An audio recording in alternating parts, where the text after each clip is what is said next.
آپ نے بہت ہی دلچسپ بات پوچھا ہے، کیونکہ یہ اس کے ہر عورت کو اس کے لیے آگاہی بہت ضروری ہے. سب سے پہلی علامت جو خواتین میں ظاہر ہوتی ہے وہ ان کی چھاتی میں ایک گلٹی کا ظاہر ہونا ہے، اور وہ خاص طور پہ وہ گلٹی جو درد نہ کر رہی ہو، تو یہ سب سے پہلی علامت ہوتی ہے.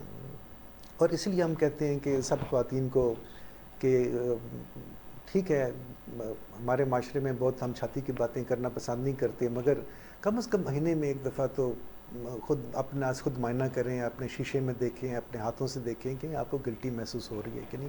یہ چھوٹی سی احتیاط ایک پوری زندگی بچا سکتی ہے. تو اس کا مطلب ابتدائی علامت یہی ہوتی ہے کہ ایک چھوٹی سی گلٹی ہے جس میں درد نہیں ہے عام طور پر. جی. اور اس کی شاید میرا خیال ہے اگنور ہونے کی وجہ یہ بھی ہے کہ ہمارے ملک میں عام طور پہ ڈاکٹر کے پاس مریض اس وقت جاتا ہے جب اس کو کوئی تکلیف ہونا شروع ہوتی ہے. تو ہو سکتا ہے اسے فیل بھی ہوتا ہو خاتون کو کہ چھوٹی سی گلٹی ہے، لیکن چونکہ وہ تکلیف نہیں دے رہی، درد اس میں نہیں ہے، تو شاید وہ ڈاکٹر سے بھی کنسلٹ نہ کریں. اب ہم ڈاکٹر ساجد زمان کی طرف آتے ہیں کہ سر آپ ایبٹ آباد سے تشریف لائے ہیں، تھینک یو ویری مچ، آپ ٹریول کر کے آئے. سر مجھے بتائیے گا کہ جو آپ کے پاس پیشنٹ بریسٹ کینسر کی خواتین آ رہی ہوتی ہیں، وہ جس طرح ڈاکٹر حسن نے ان کی مختلف سٹیجز بتائیں، تو کیا وہ ابتدائی سٹیج میں آپ کے پاس آ جاتی ہیں؟ کیا ٹرینڈ کیا ہے، یا بہت ایڈوانس سٹیج کے اندر آپ کے پاس پیشنٹس آ رہے ہیں؟ جی بالکل ایسا ہے کہ جیسے ڈاکٹر حسن نے بتایا کہ تقریباً 4 اسٹیجز ہیں، اور اسٹیج 1 اسٹیج 2 ایسی اسٹیج ہے جس کے اندر 100% کیور ریٹ ہے اگر وہ ٹائملی تشخیص ہو جائے اور پتہ برف تشخیص ہو جائے، اس کا علاج ممکن ہے. اسٹیج 3 کے اندر جو ہے ڈیزیز تھوڑی سی ایڈوانس ہو جاتی ہے، جس میں چھاتی سے گلٹی نکل کر بغل میں آ جاتی ہے، اور اسٹیج 4 کے اندر باقی اعضاء کو متاثر کرتی ہے. لیٹ آنے کی جو سب سے بڑی وجہ ہے، اور انور کے اندر بھی جس طرح باقی ٹرینڈ ہے، پیشنٹ آتی ہیں یوزلی اسٹیج 3 اور اسٹیج 4 کے اندر، اور یہ وہ اسٹیج ہوتی ہے جس کے اندر ٹریٹمنٹ کاسٹ بھی بہت زیادہ بڑھ جاتی ہے اور ٹھیک ہونے کے چانسز بھی بہت زیادہ کم ہو جاتے ہیں. تو بالکل انور کینسر ہاسپٹل کے اندر بھی جو ایک ہمارا ڈیٹا ہے اس کے مطابق اگر میں بات کر رہا ہوں تو اسٹیج 1 اسٹیج 2 کے اندر جو ہمارے پاس ہیں صرف 20 سے 30% کیسز آتے ہیں. زیادہ تر اسٹیج 3 کے ہیں جو کہ 45% ہیں، اور اسٹیج 4 کے اندر جو ہے 50% کیسز آ رہے ہیں. تو انور کے اندر اور سب پورے پاکستان کے اندر اگر ہم بات کریں لیک آف اویئرنیس کی وجہ سے لیٹ اسٹیج ڈائگنوسس بہت کامن ہے، اور اسٹیج 3 اور اسٹیج 4 کے اندر کیسز ہم زیادہ دیکھ رہے ہیں. بیٹ صاحب، جس طرح ڈاکٹر ساجد نے اپنا ایکسپیرینس شیئر کیا کہ 50% سے زائد خواتین اسٹیج 4 کے اندر آ رہی ہوتی ہیں، تو اس کے کانسیکوینسز یا نتائج، خوفناک نتائج کیا ہو سکتے ہیں اگر اتنی لیٹ ڈائگنوز ہو رہا ہے ایک مرض ہوا ہے؟ یہ ڈاکٹر زمان نے بڑی امپورٹنٹ بات ہائی لائٹ کی ہے، اور بہت میٹر میں کہوں گا بہت کنسرن کی بات ہے ہمارے لیے، پریشانی کی بات ہے کہ اسٹیج 4 میں تقریباً 50% خواتین آ رہی ہیں. اور پہلے ہم نے کہا جس وہ بیماری جو ہر ایک میں سے ایک خاتون کو ہو رہی ہے، اور ان میں سے 4 آپ کے پاس آ ہی تب رہی ہیں جب وہ بیماری اسٹیج 4 میں ہے، جس کا مطلب ہے کہ تقریباً وہ ہاتھ سے نکل رہی ہے، کا مکمل علاج اس اسٹیج پہ پھر ممکن نہیں رہتا.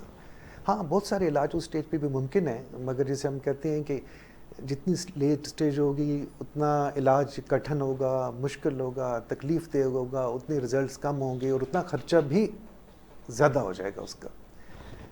تو اس یہ بہت ہی پر کیا خیال ہے، بہت ہی پریشانی کی بات ہے. اور سروائیول ریٹ پہ بھی سر فرق پڑتا ہے کہ مریض کا جو دیکھیں وہی بیسیکلی اسٹیج 4 کا تو مطلب ہے کہ بیماری پھیل چکی ہے نا جسم میں، تو ہر اسٹیج 1 کا سروائیول زیادہ ہے، 2 کا کم ہے، اور 3 کا اور 4 کا سروائیول بھی کم ہے.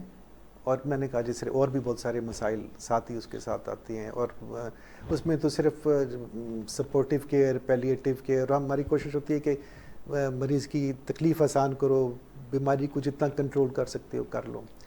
تو اسے تو چیلنج ہی ہمارے لیے ہے، ہمارا ملکی مسئلہ اور بڑا چیلنج اس وقت یہ ہے کہ اس کو وقت سے پہلے ہم اسٹیج 1 پہ پکڑیں. ہمارا چیلنج تو یہ ہے اس وقت. اب ہم ڈاکٹر حسن کی طرف جاتے ہیں لاہور. ڈاکٹر صاحب، جیسے آپ نے بریگیڈیئر منظر صاحب کی اور ڈاکٹر ساجد زمان صاحب کی گفتگو سنی کہ 50% سے زائد خواتین اسٹیج 4 کے اندر رپورٹ ہو رہی ہوتی ہیں، تو آپ ان عوامل کی طرف، ان فیکٹرز کی طرف ذرا اشارہ کیجیے گا کہ کیا وجہ ہے کہ خواتین جلدی کیوں نہیں ڈاکٹر کے پاس جاتی ہیں؟ اگر انہیں انیشیل اسٹیج 1 یا اسٹیج 2 کے اوپر بریسٹ کینسر ہے تو وہ اگر جلدی چلی جائیں گی ڈاکٹر کے پاس تو شاید جلدی ڈائگنوز ہو جائیں اور علاج کی بھی کامیابی کا چانسز بڑھ جائیں. تو وہ فیکٹرز کیا ہیں جس کی وجہ سے خواتین لیٹ کرتی ہیں؟ ہمارے معاشرے میں کینسر کو اچھا نہیں سمجھا جاتا، لیکن کینسر کے بارے میں ڈسکشن کو بھی اچھا نہیں سمجھا جاتا. اگر کوئی خاتون اپنی چھاتی میں کوئی گلٹی محسوس کرتی ہے تو اس کے اندر ایک شائنس ہے، ایک اس کو ٹائم لگتا ہے اس چیز کو ڈسکس کرنے سے اپنی لیڈی ڈاکٹر سے, اپنی ہسبینڈ سے یا اپنی امی ابو کسی بھی رشتہ دار سے بات کرنے کا اس کو سوشلی ہچکچاہٹ ہوتی ہے. ہمیں اپنی خواتین کو کالجز میں, اسکولوں میں اس چیز کی ایجوکیشن دینی ہے کہ یہ ایک میڈیکل ایشو ہے, ایک ڈیزیز ہے جس کا ایک اچھا علاج موجود ہے. ہمیں اس کو اپنی لیڈی ڈاکٹر یا جس سے بھی وہ کمفرٹیبل ہے ہمیں اس کو ڈسکس کرنا ہے تاکہ اس مسئلے کا حل کیا جا سکے.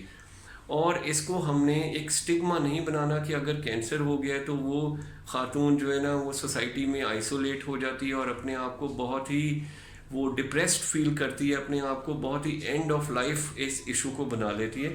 ہمیں اس کو یہ سمجھانا ہے کہ یہ ایک ڈیزیز ہے جس کا کیور بھی پاسبل ہے اور پراپر ٹریٹمنٹ ہمارے پاکستان میں موجود ہے. اب ہم برڈ صاحب کی طرف واپس جاتے ہیں کہ سر عام طور پہ دیکھا گیا کہ خواتین میں بریسٹ کینسر ہوتا ہے تو عموماً یا تو وہ ٹیومر یا گلٹی ریموو کر دی جاتی ہے یا پوری کی پوری بریسٹ کو ریموو کر دیا جاتا ہے. اس کے ساتھ ساتھ جو شعاؤں سے علاج جسے ہم ریڈیشن تھیراپی کہتے ہیں وہ بھی کافی زیادہ کامن ہے. تو کیا ریڈیشن تھیراپی کر کے ہم بریسٹ کو کنزرو کر سکتے ہیں کہ خاتون کی سرجری نہ کرنی پڑے؟ آپ کی بہت امپورٹنٹ اہم سوال ہے کہ عام طور پہ خیال کیا جاتا ہے کہ ابھی تک ہمارے بدقسمتی سے ہمارے ملک میں بریسٹ کینسر کی ٹریٹمنٹ علاج میں پوری چھاتی نکالی جا رہی ہے زیادہ تر سینٹرز میں. اور یہ ہمیں سب کو احساس ہے کہ خواتین بھی اور ہم لوگ بھی بہت سینسٹیو ہوتے ہیں, حساس ہوتے ہیں بریسٹ کی سرجری اور پوری نکالنے کے بارے میں, اور اس کی ایکسیپٹنس بھی کم ہے. پوری چھاتی سوشل ٹیبوز آ جاتے ہیں. خواتین کی جن کی پوری چھاتی نکالی جاتی ہے ان کے ڈپریشن کے مسائل اور ریلیشن شپس کے تعلقات کے بھی مسائل پیدا ہوتے ہیں. تو ہاں یہ بالکل ممکن ہے اور کہ چھاتی کا کچھ حصہ نکالا جائے, اور جو نکالا بھی جائے اس کی ریپیئر بھی ممکن ہے. بعد میں امپلانٹس ہیں, ریکنسٹرکشنز ہیں, اس کے بعد پلاسٹک سرجری سے وہ ٹھیک بھی ہو جاتی ہے, اور اس کے بعد شعائیں لگائی جائیں. تو ہاں یہ بات ٹھیک ہے کہ جب ہم نے چھاتی بچانے والی سرجری کرنی ہے تو وہ کافی اس میں ایک ٹیم ورک آ جاتا ہے, مل جل کے فیصلے آ جاتے ہیں. سب 3-4 قسم کے اسپیشلسٹ مل کے اس میں حصہ لیتے ہیں. اور اس ٹیم میں سر ایک سرجن ہوں گے, ایک ریڈیشن انکولوجسٹ ہوں گے, میڈیکل انکولوجسٹ, مل کر ایک ایز اے ٹیم صرف سرجن بھی ہوگا, میڈیکل انکولوجسٹ, سرجن, پیتھولوجسٹ, ریڈیولوجسٹ, یہ کافی پیچیدگی اس میں پیدا ہوتی ہے. اور کونسلر بھی ہوگا اس میں ساتھ جو اس خاتون کو کونسل بھی کرے گا. تو آج کل ویسے ہم لوگ بھی جو ہمارے جو سینٹرز ہیں ان میں یہی کام ہو رہا ہے, زیادہ تر بریسٹ کنزرونگ سرجریز ہوتی ہیں.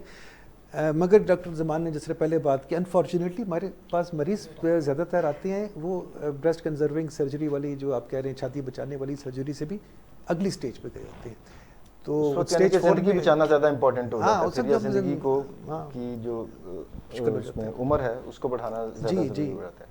اب چونکہ بات شعاؤں سے علاج کی یا ریڈیشن تھیراپی کی ہو رہی ہے تو ڈاکٹر ساجد زمان چونکہ اس میں ایکسپرٹ ہیں, تو ڈاکٹر ساجد سے ہم پوچھتے ہیں کہ سر یہ اس میں کس قسم کی شعائیں استعمال ہوتی ہیں ریڈیشن تھیراپی میں؟ یہ تو سوال کا پہلا حصہ ہو گیا. اور دوسرا یہ کہ کیا جو شعائیں ہیں وہ اتنی ٹارگٹ کر سکتی ہیں کہ صرف ٹیومر کو ہی ڈسٹرائے کریں اور ارد گرد جو ہمارا ہیلدی ٹیشوز ہیں اس کے اوپر ان کا کوئی نیگیٹو یا منفی اثرات نہ ہو؟ جی بالکل, بہت اچھا سوال آپ نے کیا, کیونکہ ریڈیشن کے بارے میں بڑی زیادہ مسکنسیپشن ہے کہ بہت خطرناک چیز کوئی ایسی ہے شاید جس سے کوئی جان کو خطرہ ہو سکتا ہے. حالانکہ یہ ریڈیشن بالکل لائف سیونگ سمجھ لیں آپ اس طرح کی ہے, کیونکہ اس میں ہم ان چیزوں کو ٹارگٹ کر رہے ہوتے ہیں جو کہ مائکروسکوپک لیول پہ ڈیزیز ہوتی ہے جو کہ بڑی آنکھ سے نظر نہیں آتی. سرجری کرنے سے تو یہ ہے کہ بڑی بڑی بیماری جو ہے وہ نکل جاتی ہے کلیئر مارجن کے ساتھ, لیکن کبھی کبھی مائکروسکوپک ڈیزیز جو کہ بغل کے اندر رہ جاتی ہے, گلٹیاں جو کہ نظر نہیں آتی, ان کو ہم ٹارگٹ کر رہے ہوتے ہیں. تو ریڈیشن بیسکلی ایک الیکٹرو میگنیٹک ریز ہوتی ہیں جو کہ ہم یوز کرتے ہیں اور بڑے کنٹرول طریقے سے یوز ہوتی ہیں.